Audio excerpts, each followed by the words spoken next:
안녕하세요 딥둥이 여러분, 반갑습니다. 457팁의 취업 댕댕이입니다. 오늘 항목풀이를 진행해 볼 기업은 바로 한국수출입은행입니다.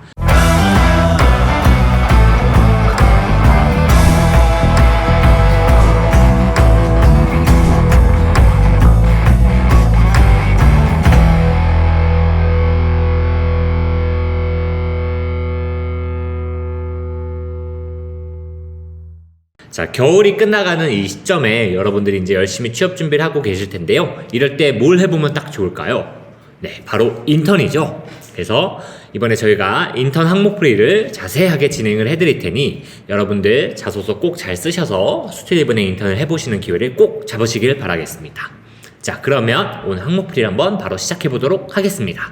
자, 제가 이번에 여러분들께 풀어드릴 문항은 바로 첫 번째 문항입니다. 당행의 청년 인턴을 통해 본인이 얻고자 하는 역량에 대해 기술을 해달라라고 묻고 있습니다. 보통 이제 인턴이든 정규직 채용이든 지원하게 되시면 첫 번째 문항에 뭐가 가장 많이 나오나요? 네, 아마 지원 동기 혹은 입사 후 포부를 묻는 문항이 굉장히 많이 보셨을 겁니다. 근데 이번에 묻는 문항은 조금 특이해요. 이 인턴을 통해서 본인이 어떤 역량을 얻어가고 싶냐라고 묻고 있습니다. 보통 어떤 역량이 있냐라고 물어보는 경우가 많지만 얻어가고 싶냐라고 물어보는 경우는 별로 없거든요. 그래서 여러분, 이 문항을 어떻게 생각해 주시면 좋냐면요, 입사 후 포부, 역량의 초점에 맞춘 입사 후 포부라고 생각을 해주시면 되겠습니다. 한번 제가 이게 무슨 말인지 구체적으로 설명을 해드릴게요. 이 문항을 작성하기 위해서는 세 가지 포인트를 먼저 한번 공부를 해보셔야 되는데, 자, 첫 번째, 한국수출입은행이 어떤 곳인지, 어떤 사업을 하고 있고 어떤 과제를 수행하고 있고 이게 어떤 영향을 미치는지, 이런 내용들 한번 조사를 해보셔야 돼요. 그래서 이 뒤에서 제가 한번 간략히 설명을 해드리도록 하겠고요. 두 번째, 청년 인턴의 의미가 뭐냐. 채용형 인턴도 아니고 체험형 인턴이라고 해서 청년 인턴이라고 아예 표기를 하고 있어요. 그래서 이 청년 인턴이란 게 무엇이냐 라는 의미를 알아야 될 거고, 또 수출입은행에서는 어떤 역량을 얻어갈 수 있는지도 여러분들 한번 아셔야 이 문항을 쓸 수가 있겠죠. 그래서 제가 이 세 가지를 좀 설명을 해드리면서 한번 항목을 풀어드리도록 하겠습니다. 자, 첫 번째, 한국수출입은행에 대해서 좀 설명을 해드릴게요. 여러분들이 기업 조사를 하면 아실 수도 있긴 하겠지만, 그래도 여러분들이 이제 인턴을 작성하시는 만큼 취업 준비를 오랫동안 하지 않으셨던 분들은 아마 생소한 기관이실 수도 있습니다. 그래서 도대체 한국수출입은행이 뭐 하는 곳이지? 라는 걸 좀 궁금해 하실 수 있는데, 우리나라의 산업을 보면요, 우리나라는 제조와 수출입 중심의 국가 경제입니다. 여러분들이 많이 아시는 삼성이라는 기업, 어떤 기업인가요? 여러분들이 아시는 스마트폰부터 해가지고 반도체 등등 엄청나게 많은 상품들을 제조해서 판매를 하고 있죠. LG전자 마찬가지죠. SK하이닉스. 그리고 여러분들이 아시는 CJ나 이런 것들도 식품마저도 저희는 제조해서 수출을 하고 있거든요. 그만큼 우리나라의 국가 경제는 수입과 수출로 이루어지는 경우가 굉장히 많습니다. 어렸을 때 혹시 이런 말씀 들어보셨는지 모르겠네요. 기름 한 방울 안 나는 나라에서 라는 표현들, 혹시 어른들이 혹시 쓰셨던 표현들 들어본 적이 있으신지 모르겠습니다. 이런 표현을 굉장히 많이 썼었거든요. 왜냐하면 그만큼 우리나라는 자원이 부족하기 때문에 그 자원들을 수입을 해와서 생활을 많이 했습니다. 그리고 제조 또한 수입을 해와서 그걸 제조를 해서 부가가치를 더 많이 창출해서 수출하는 경우가 많았거든요. 그래서 수입과 수출의 그 차이에서 나는 부가가치로 사실 우리나라는 먹고 사는 나라라고 보셔도 좋습니다. 근데 이 부가가치 창출을 하기 위해서 사실 기업들이 이 부가가치를 창출하기 위해서는 투자가 필요한데요.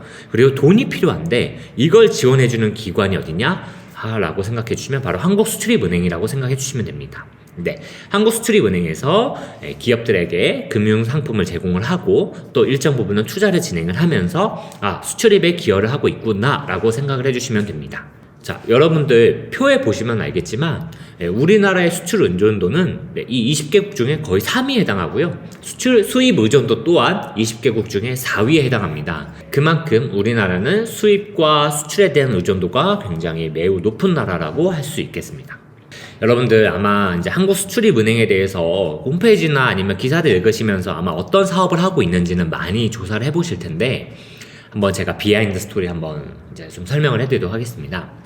이 한국수출입은행이 어떻게 생기게 되었냐면요, 1970년대에 이제 우리나라가 경제를 살려야겠다라는 정책을 펼치게 됩니다.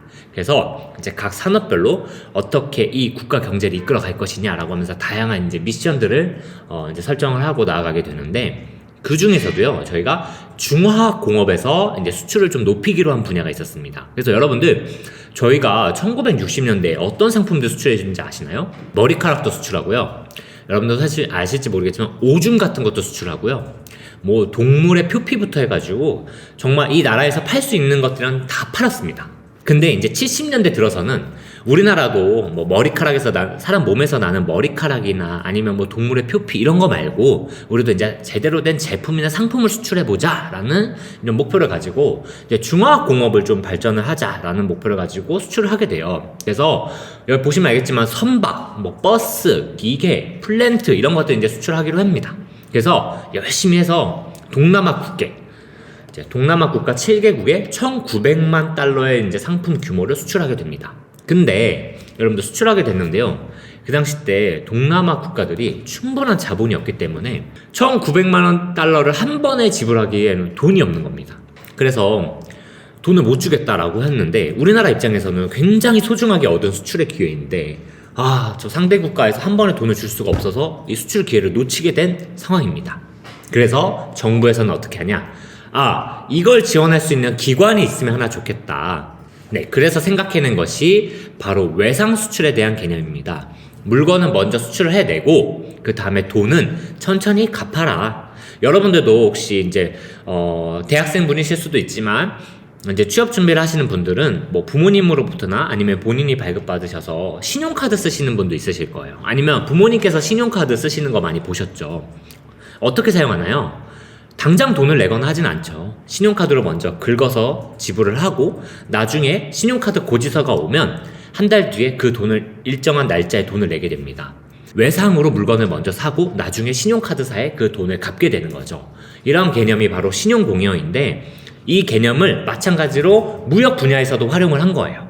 물건을 먼저 팔고 돈은 나중에 줘. 천천히 갚아. 라는 개념으로 외상 수출을 시작하게 됩니다.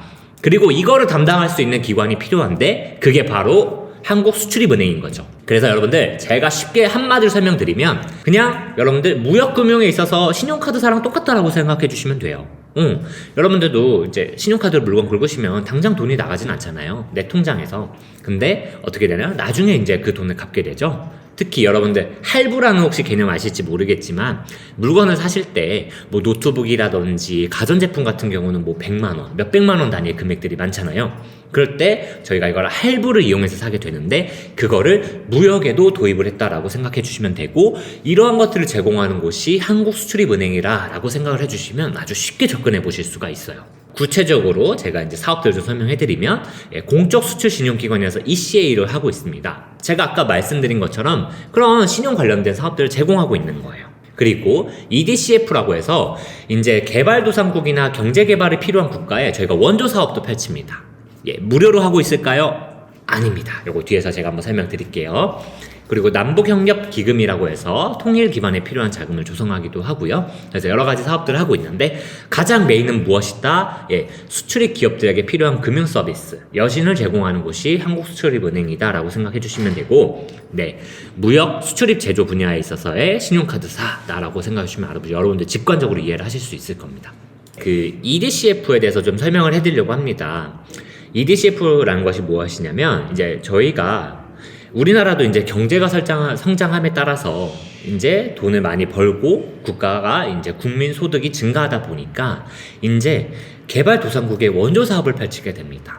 근데 이 원조 사업이라는 것이 꼭 저희가 뭔가 기부나 아니면 국가를 정말 도와주기 위해서 하는 것도 있지만, 사실은 그 국가의 인프라나 이런 것들을 개설을 하게 되면 우리나라도 또한 수출의 기회가 열릴 수도 있고요, 아니면 기업들이 같이 진출을 해서 사업을 펼칠 수도 있기 때문에 우리나라의 수출에도 도움이 되는 개념이거든요. 그래서 이 개발도상국에 대한 원조를 어떻게 진행을 하게 되냐면 바로 유상으로 진행을 하게 됩니다. 그래서 유상원조라고 생각을 해주시면 돼요. 그래서 저희가 뭐 도로를 깐다, 뭐 동남아 국가에서 도로를 깐다, 아니면 선박을 짓는다, 국도나 고속도로를 이제 만든다라고 했을 때 그에 필요한 돈들을 우리나라에서 유상으로 원조를 하게 되고 이 또한 신용카드사랑 똑같이 마찬가지로 나중에 천천히 갚아라는 개념으로 유상 원조를 진행을 하게 됩니다. 이런 것 또한 한국수출입은행이 담당을 하고 있습니다. 그래서 EDCF 지원하시는 분들은 이런 개념을 좀 알고 지원을 하셔도 좋을 것 같아요. 그래서 실제로 인턴들도 코로나 이전에는 많이 파견을 해서 해당 국가에서 이제 인턴 생활을 하도록 하기도 했거든요. 근데 이번에도 이제 채용 공고를 보니까 해외 파견이 될 수도 있는 것 같아요. 그래서 여러분들도 글로벌 역량이 있거나 외국어 역량이 있으신 분들은 한번 지원해 보셔도 좋겠습니다. 자, 그러면 이제 본격적으로 제가 항목풀이를 좀 진행해 드릴 텐데, 첫 번째 작성 포인트입니다. 청년 인턴은 사실은 여러분들을 채용하기 위해서 하는 게 아닙니다. 국가에서 여러분들에게 우리 학생들에게 이 사회 진출하기 전에 한번 사회 경험을 시켜주면 좋겠다, 한번 일을 배울 수 있도록 해주면 좋겠다라는 일 경험 측면에서 제공하는 부분이 있습니다. 그렇기 때문에 이 항목을 이해하실 때 왜 역량을 묻고 있을까? 어떤 역량을 갖고 있는지 묻는 것이 아니라 왜 얻어가고자 하는 걸 물어보냐라고 했을 때 청년 인턴의 개념을 생각해 보시면 좋아요. 여러분들 보고 인턴을 하면서 많이 배우고 많이 느끼고 성장하는 기회가 되라는 의미로 생각해 주시면 좋겠습니다. 그래서 여기는 약간 역량, 내가 어떤 역량을 얻어갈 것인지 입서 폭으로 작성을 해주시면 됩니다. 그리고 대신에 청년 인턴에 지원한 목적도 꼭 같이 기술을 해주셔야 돼요. 그래서 이 부분을 꼭 놓치시면 안 되고, 역량만 딱 기술하시는 분들이 있는데 얻어가고 싶은 역량이 어떤 역량을 얻어가고 싶은지, 그리고 청년 인턴을 통해 왜 이러한 역량을 얻어가고 싶은지 같이 기술을 해주셔야 됩니다. 저는 총 6가지 관점으로 한번 생각을 해봤어요. 수출입 금융 프로세스나 아니면 여러분들 이제 사회 진출에 있어서 내가 어떤 산업군으로 진출할 것인지 한번 고민해보는 시간도 될 수도 있고요. 또 특히 여러분들 요새 핫한 이슈가 무엇인가요? 바로 ESG도 있죠. 그리고 또 금융권 지원하시는 분들에게 있어서는 여신 지원이라든지, 아니면 이제 은행에서도 신용장 관련된 업무를 굉장히 많이 하기도 하거든요. 그래서 이러한 개념들도 배우실 수 있는 곳이기 때문에 다양한 부분을 여러분들이 어필을 해보실 수가 있습니다. 그래서 제가 첫 번째로 들고 온 예시는 바로 무역금융 쪽입니다. 아무래도 꼭 은행은 경영 경제 계열이나 이런 분들이 좀 유리할 거라고 생각하시는데, 무역 분야에 있으신 분들도 은행권으로 굉장히 많이 가고 있습니다. 왜냐하면 무역금도 있기 때문이죠. 그래서 수출 수입하는 기업들이 금융상품을 필요로 하는 경우가 굉장히 많아요. 그렇기 때문에 그런 부분에 있어서도 여러분들이 얻어가실 수 있는 역량이 있습니다. 그래서 첫 번째 문단에서는 무엇을 설명해 주시나요? 바로 왜 한국수출입은행에 지원하게 되었는지, 지원 동기를 묻고 있지는 않지만 간략하게 기술을 해주시면 아주 좋습니다. 그래서 예시에서 보시면 알겠지만 여기서 본인이 공부를 하면서 어떤 분야에 흥미가 있었다라고, 신용장에 흥미가 있었다라고 얘기를 하고 있죠. 그로 인해서 이런 신용장에 대한 증서로 대금 결제가 이루어진다는 것이 본인에게 신기했고, 또 그런 부분에 있어서 수출입 과정에서 은행의 역할이 굉장히 중요하다는 것을 느꼈습니다. 그 중에서도 한국수출입은행이 어떤 것들을 통해서 하고 있는지, 그리고 거기서 내가 어떤 역량을 쌓아나가고 있는지 바로 다음 문단으로 이렇게 자연스럽게 연결해 주시면 됩니다. 그래서 2가지를 좀 작성을 했죠. 한 가지만으로 이 800자를 좀 이끌어 나가기에는 여러분들이 좀 많이 벅차실 거예요. 그래서 최소한 2가지 정도는 고민해 보시고 저는 써주시면 좋을 것 같아요. 그래서 첫 번째는 수출입 금융 프로세스를 먼저 언급을 하고 있습니다. 그래서 본인이 인고텀스나 아니면 신용장 종류까지 다 배우긴 했지만 깊이 있는 금융상품이나 이런 것들은 알 수가 없기 때문에 한국수출입은행에서 한번 경험을 해보는 계기가 되었으면 좋겠다라고, 이런 흐름으로 작성을 해보셔도 좋아요. 자, 2번째는 뭐죠? 여러분들 산업군을 고민하는 시간이라는 키워드로 가져왔습니다. 이제 아무래도 한국수출입은행은 굉장히 다양한 분야에서 금융 서비스를 제공을 하고 있죠. 왜요? 수출입과 관련된 금융을 제공하고 있기 때문에 그 수출입과 관련된 연관되어 있는 분야가 굉장히 다양해요. 제조부터 해가지고 여러분들이 아시는 이제 현대오일이나 이런 것처럼 기름과 관련된 산업도 있고요. 그래서 굉장히 다양한 산업군에서 이 수출입 금융을 제공하고 있기 때문에 다양한 산업군을 경험해보는 시간이 될 수도 있습니다. 실제로 EDCF 인턴 했던 친구들의 인터뷰를 보면 이런 것들을 경험할 수 있는 기회가 굉장히 좋다고 많이 말을 해주고 있거든요. 그래서 여러분들이 이런 시간을 보내겠다는 것 또한 어떤 지식이나 관심도 측면에서의 역량으로 기술을 해보실 수가 있습니다. 그래서 여기까지 제가 자세한 예시들을 풀어드렸는데, 여러분들 사실 더 많은 예시들은 저희 457D 홈페이지에 방문을 해주시면 여러분들 참고해 보실 수가 있어요. 그래서 아까 제가 앞에 말씀드린 6가지 관점도 저희 홈페이지는 모두 기술해놨습니다. 그래서 제가 시간 관계상 여기까지만 설명을 드리는데 추가적인 도움이 필요하시다면 저희 457D 홈페이지 방문하셔서 한국수출입은행 청년인턴 자소서 항목풀이 꼭 참고해 보시길 바라겠습니다. 저는 그러면 다음 항목풀이로 돌아오겠습니다. 여러분 안녕.